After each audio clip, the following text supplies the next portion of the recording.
après avoir été expulsé par ma femme sous contrat. Je ne pensais pas que la fille de la mafia viendrait me voir. Je veux ton ADN. Fais-moi une offre. Des mots brefs. Cela m'a laissé complètement perplexe. Tu ne te trompes pas, j'espère. Nous ne nous connaissons même pas. Laisse-moi me présenter. Je m'appelle Shen Menchi. Maintenant, nous nous sommes rencontrés. J'étais choqué après avoir entendu ça. Shen Menchi, présidente actuelle du groupe Shen. Elle se débrouille parfaitement dans le monde des affaires. On dit qu'elle est aussi la fille de la mafia. Elle est la personne la plus riche du pays, sans conteste. En me regardant, Shen Menchi gardait son calme.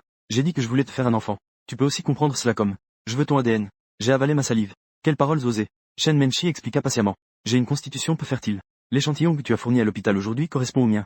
C'est pourquoi je suis venu te voir. À ces mots, j'ai compris tout à coup. Je ne m'y attendais pas. Je prévoyais de voir ma femme sous contrat aujourd'hui. Li Shia a préparé un échantillon pour la fécondation in vitro. Cela peut encore servir. La secrétaire à mes côtés me tend un contrat. Nous avons l'intention d'acheter vos têtards. Tout sera gardé confidentiel. Ne t'inquiète pas pour ça. Cela ne te causera aucun souci.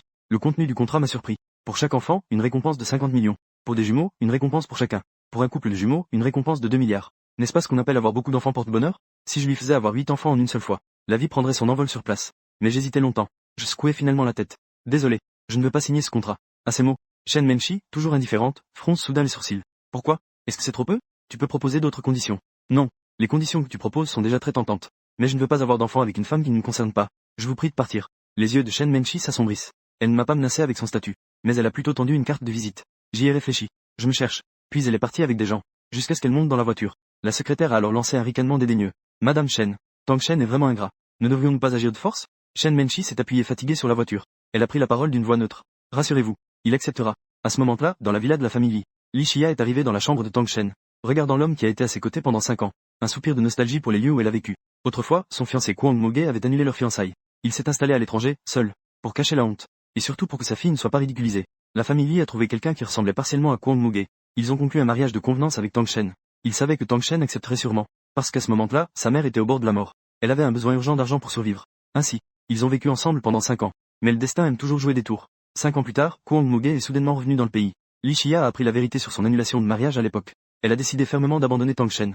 À cette pensée, un léger sentiment de culpabilité est né dans le cœur de Li Shia. Juste à ce moment-là, elle a soudainement vu Tang Shen poser là une paire de bas noirs usagés. Et ces bas ne sont absolument pas les siens. Le léger sentiment de culpabilité qui venait de naître a été remplacé par la colère. Je ne m'attendais pas à ce que Tang Shen soit comme ces hommes dégoûtants, mais déjà trahis, et qu'il l'ait fait sous mes propres yeux, en amenant une femme chez lui sans mon autorisation. Furieuse, elle a immédiatement appelé Tang Shen. Tang Shen, tu me dégoûtes vraiment. Pas étonnant que tu acceptes si facilement de répondre à ma demande de divorce. C'était donc pour une telle raison. À ces mots, j'étais complètement perdu. Que veux-tu dire? Je ne comprends pas ce que tu veux dire. La voix de Li Shia était glaciale. Tu fais encore semblant à ce stade? Il semble que divorcer de toi était la bonne décision. Kwang Moge est tout simplement mieux que toi. Heureusement, je ne suis pas tombée amoureuse de toi durant toutes ces années. Ne réapparais plus devant moi à l'avenir. Ces mots impitoyables étaient comme des lames. Ils ont déchiré mon cœur. Juste comme ça. Je n'ai pas envie de te revoir non plus. Après avoir dit cela, j'ai raccroché avant Li Shia. Mais le téléphone que je venais de raccrocher a sonné à nouveau. C'était l'appel de mon bon frère Guyane. Tang Shen, peux-tu tout vérifier pour moi? Est-ce que ma paire de bas noirs est tombée chez toi? J'ai oublié de la reprendre après avoir fait des photos pour un modèle chez toi cet après-midi. J'ai oublié de la prendre. En pensant à l'attitude de Li Shia au téléphone tout à l'heure. Je ne voulais pas retourner chez Lily. J'ai donc refusé. Désolé. Je ne pourrais peut-être pas la récupérer. Guyane en face est resté un instant figé. Puis il s'est exclamé avec impatience. Ne fais pas ça, mec. Ces bas coûtent très cher. Je devrais encore utiliser ça pour ma prochaine séance de tournage. Trouve une solution. En l'écoutant dire ça, je soupire sans pouvoir faire autrement. Je vais essayer. En pensant que je dois aller chez Lily demain.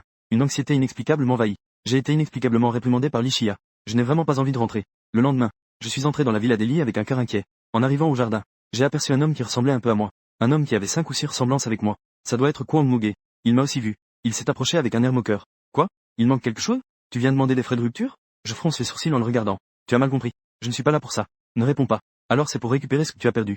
Un pauvre écrivain de roman. Combien peux-tu gagner? Est-ce que tu peux subvenir aux besoins de Shia? Je fronce les sourcils en le regardant. Je n'ai pas ta chance. Mais ce que je gagne, c'est grâce à mon propre travail.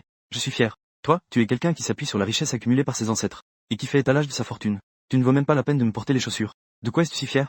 En entendant mes paroles, Kwang Moge était furieux, ses veines ressortaient. Mais il ne pouvait vraiment pas répliquer. Parce que ce que je dis est la vérité. Il, vexé et en colère, sortit de sa poche une bague en diamant qu'il me lança. Je regardais avec étonnement cette bague en diamant. C'était avec l'argent que j'avais gagné en 6 mois, que je l'avais acheté pour Li Shia. Comment a-t-elle pu se retrouver entre les mains de Kwang Moge? En voyant mon expression, Kwang Moge était très satisfait. Et cela le cadeau que tu as offert à Shia? Nul ne t'a dit que les diamants de moins d'1 carat ne sont même pas considérés comme des déchets à nos yeux? Je réprimais ma colère, et plissais les yeux en le regardant. Rends-moi cette bague en diamant. À ce moment-là, Kwang Moge profitait de mon expression. Je lâchai un léger renfrognement. Je me retournai et je jetai directement la bague en diamant. Elle aurait dû être à l'endroit où elle devait apparaître. Je ne lui prêtais plus attention, mais je courus plutôt dans la direction de la bague en diamant. Bien que cette bague en diamant ne vaille pas grand-chose, elle avait une grande importance pour moi. C'est un souvenir personnel. C'est aussi une part de mes sentiments. Juste au moment où je me penchais pour chercher la bague, une ombre m'enveloppa, sans me laisser le temps de réagir. Kwang Muge écrasa ma main d'un coup de pied. Une douleur aiguë me frappa. Ma colère fut finalement attisée par lui. Je me levai. En un instant, je me rapprochai. Je saisis le bras de Kwang Muge. Je lui fis un lancer par-dessus l'épaule et le projetai violemment. Surpris, Kwang Muge ne s'attendait pas du tout à ce que je riposte. Il vola dehors avec un regard stupéfait, et tomba lourdement au sol. Élevé dans le luxe depuis son enfance, quand ai-je déjà été frappé de cette façon? Il se leva en supportant une douleur intense dans tout son corps. Il me regarda avec colère. Tu sais qui je suis, espèce d'imbécile? Tu oses vraiment? Sans attendre qu'il termine sa phrase, je pris directement une poignée de terre par terre. Je la fourrai dans sa bouche. Au moment où il se mit à vomir, je ne le regardais plus. Je me retournai et marchai vers les buissons. Tenant cette bague de fiançailles, je quittai la maison d'Ellie sans me retourner. Je ne marchais pas très loin. Soudain, un éclair déchira le ciel. Puis, une pluie torrentielle tomba. Je courus. Je cherchais un endroit pour me protéger de la pluie. Mais il n'y avait aucune protection autour. L'eau froide de la pluie tombait sur moi. Mais je ne ressentais rien, car mon cœur était plus froid que la pluie. J'arrêtai de courir. Je me tenais là, au milieu de la rue. Laisser la pluie me frapper. À qui peut-on en vouloir? Protéger naïvement cet amour sincère. Mais être tombé amoureux de la mauvaise personne. La pluie battante brouillait progressivement ma vue. Je ne pouvais pas dire si c'était des gouttes de pluie ou des larmes sur mon visage. Soudain, une silhouette floue s'est approchée de moi. Quand j'ai réussi à voir clairement, une ombrelle s'est déjà ajoutée au-dessus de ma tête. Comme une fleur épanouie, une silhouette gracieuse est apparue devant mes yeux. Une démarche envoûtante. C'était la plus belle image dans la bruine de pluie. Comme un rouleau de peinture à l'encre. La femme regardait l'homme devant elle. Avec un air perdu et désolé. Mon cœur a fait un bond. L'homme semblait maintenant comme une bête sauvage se léchant les blessures sous la tempête. Je te le promets. Après avoir dit ces mots, le corps de l'homme est tombé droit. Shen Menchi a montré une expression de surprise. Elle doutait même d'avoir des hallucinations auditives. Mais elle a fait un pas en avant, et a pris dans ses bras cet homme sur le point de tomber. À ce moment-là, chez Lily, Li Shia, qui n'avait pas dormi de la nuit, est descendue en bâillant. La première nuit après le départ de Tang Shen, elle ne pouvait pas dormir. Avant, quand elle ne pouvait pas s'endormir, Tang Shen la consolait toujours. Mais maintenant, Li Shia, la tête en désordre, venait juste d'arriver en bas. Elle a vu Kwang Muge en train de poser une poche de glace. Elle s'est approchée avec un air étonné. Que t'est-il arrivé? Les yeux de Kwang Muge brillaient d'une lumière malicieuse. Puis il a fait semblant d'être compréhensif. Ça va, je suis juste tombé accidentellement. Ne blâme pas Tang Shen. Li Shia fronça les sourcils. Tang Shen? Il est revenu? Qu'est-ce que cela a à voir avec lui? Kwang Muge soupira. J'ai juste conseillé qu'il ne s'immisce plus dans nos vies. Peut-être que mes mots étaient un peu durs. Il doit être de mauvaise humeur. Ça va, je peux comprendre. En entendant cela, Li Shia sembla comprendre quelque chose. Ses yeux s'illuminèrent. Il veut venir me reconquérir. Et ensuite, il s'est battu avec toi. En regardant l'expression de Li Shia, Kwang Muge est un peu confus. Comment ne peut-on pas voir que Li Shia est en colère? Au contraire, elle a même l'air un peu contente. Kwang Muge tousse doucement. Shia, est-ce qu'il est plus important que moi? Tu ne vas pas aller le chercher, n'est-ce pas? Je t'ai déjà expliqué. Ces 5 dernières années, j'ai été seul à l'étranger pour me soigner. Je comprends. Pendant ces 5 années, tu as toujours eu quelqu'un avec toi. C'est lui qui est ta famille. Si tu n'as plus besoin de moi, dis-le-moi. Je peux partir à tout moment. De toute façon, je ne sais même pas combien de temps il me reste. Li Shia regarde les larmes dans les yeux de Kwang Muge. Elle se dépêche de le consoler. Kwang Mo, ne pense pas trop. Le médecin a dit que ton émotion intense pourrait aggraver ta condition. Kwang Muge est satisfait intérieurement. Mais à l'extérieur, il a toujours un visage triste. C'est bien alors. Je pensais que tu pourrais avoir des sentiments pour un voleur. Li Shia fronce les sourcils. Un voleur? Qu'est-ce que ça veut dire? Tu ne sais pas? Il a volé ta bague en diamant. Quoi? Li Shia était choquée d'entendre les paroles de Kwang Muge. Elle se dépêcha de baisser la tête pour toucher son annulaire. C'est alors qu'elle réalisa. La bague en diamant qui était sur son doigt avait disparu. C'était Tang Shen. Je l'ai vu voler ta bague en diamant. Je ne sais pas s'il l'a prise pour la vendre ou pour l'offrir. À ces mots, Li Shia serra les lèvres. Elle regarda en direction de la porte de la villa. Sa voix était grave. Je ne m'attendais pas à ce qu'il soit comme ça. Je ne le pardonnerai jamais. À ce moment-là, je me suis également réveillé. Je regardais autour de moi, perdu. Comment ai-je pu me retrouver à l'hôpital? Près de la fenêtre, pas très loin. Shen Menchi se retourna. Elle dit d'un ton désinvolte. Tu es réveillé. J'acquiesçais. C'est alors que je me souvins de ce que j'avais vu avant de m'évanouir. L'ombre gracieuse que j'avais aperçue. C'était Shen Menchi. Merci de m'avoir amené à l'hôpital. Shen Menchi ne répondit pas à ma remarque. Au contraire, je demande. Les mots que tu as dit avant de t'évanouir. Comptent-ils encore? J'ai hoché la tête sans hésiter. Bien sûr que ça compte. Puis j'ai pris le contrat des mains de Shen Menchi. Et j'y ai signé mon nom avec détermination. Peu importe quand tu en auras besoin. Ça peut être aujourd'hui. Shen Menchi a souri. Ne t'inquiète pas. Je ne suis pas encore si désespéré. Parlons de scène quand tu seras guéri. 3 jours plus tard, Shen Menchi et moi sommes retournés à l'hôpital. Nous avons chacun extrait nos semences. Et les avons enfouies dans le sol de Shen Menchi. Après avoir fait tout cela, j'ai regardé Shen Menchi.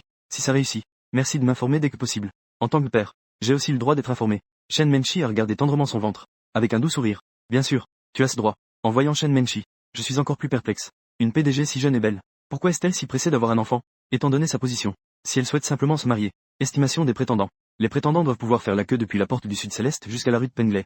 Moi, qui sors de l'hôpital, mes jours sont pleins et ordinaires. Chaque jour, à part écrire, je cuisine et documente ma vie. En quittant le marché, en passant devant une fleuriste, je n'ai pas pu m'empêcher de m'arrêter. Puis je suis entré à l'intérieur. Finalement, par un coup de tête, je suis sorti avec un pot de cactus. Aujourd'hui, c'est la Saint-Valentin. Dans le bureau luxueux du dernier étage du groupe Shen, la secrétaire est occupée à fond. Le charme de notre PDG est tout simplement irrésistible. Il suffit de voir la pièce pleine de roses pour le comprendre. La secrétaire, en sueur, regarde Shen Menchi, qui est en train de travailler avec un sourire amer. Patron, que devons-nous faire? Shen Menchi ne lève même pas les yeux. Comme d'habitude, on va les vendre. La secrétaire, désespérée, ordonne à quelqu'un de continuer à déplacer les fleurs. Mais quand elle voit cette touche de verre, je n'ai pas pu m'empêcher de rire. Ce macho de Tang Shen. C'est la première fois que je vois quelqu'un offrir un cactus pour la Saint-Valentin. À ces mots, Shen Menchi a arrêté ce qu'elle faisait. Elle a levé la tête, perplexe. C'est lui qui l'a offert? La secrétaire a hoché la tête. Oui, Il l'a apporté personnellement à l'entreprise. C'est si peu romantique. Pas étonnant que sa femme veuille divorcer. Je vais le jeter tout de suite. Après avoir dit cela, la secrétaire s'apprêtait à sortir en tenant le cactus. Juste à ce moment-là, une voix glaciale s'est élevée. Pose elle. Qui t'a donné la permission de décider à ta guise? La secrétaire s'est arrêtée net. Elle a crié en elle-même que c'était mauvais. Le président est en colère. Elle s'est rapidement retournée. Oui, désolé, président. Mette-le sur le rebord de la fenêtre. Jette tous les autres déchets. En entendant l'ordre de Shen Menchi, la secrétaire n'osait pas perdre de temps. Elle s'est dépêchée de s'exécuter. Mais elle était très étonnée en elle-même. Le président a en effet, pour la première fois, accepté un cadeau d'un homme. Et c'était un si banal cactus. En effet, ne tente pas de deviner ce que pense le président. Le soir, pendant que je tapais frénétiquement chez moi, la sonnerie de la porte retentit. Lorsque je vis Shen Menchi debout à la porte, j'étais un peu perplexe. Comment ça se fait que tu es ici? Shen Menchi dit simplement. Tu prépares à me faire rester là dehors? Je suis flatté. Ouvre. J'ouvre tout de suite. Entrez, s'il vous plaît. Shen Menchi entra d'un pas décidé. À peine assise, elle ne pouvait s'empêcher de poser une question. Pourquoi m'as-tu offert un cactus? Avant que je puisse répondre, elle ajouta que c'était une allusion à mes piquants. Les gens sont proches des sentiments. Je ne suis pas facile à côtoyer, n'est-ce pas?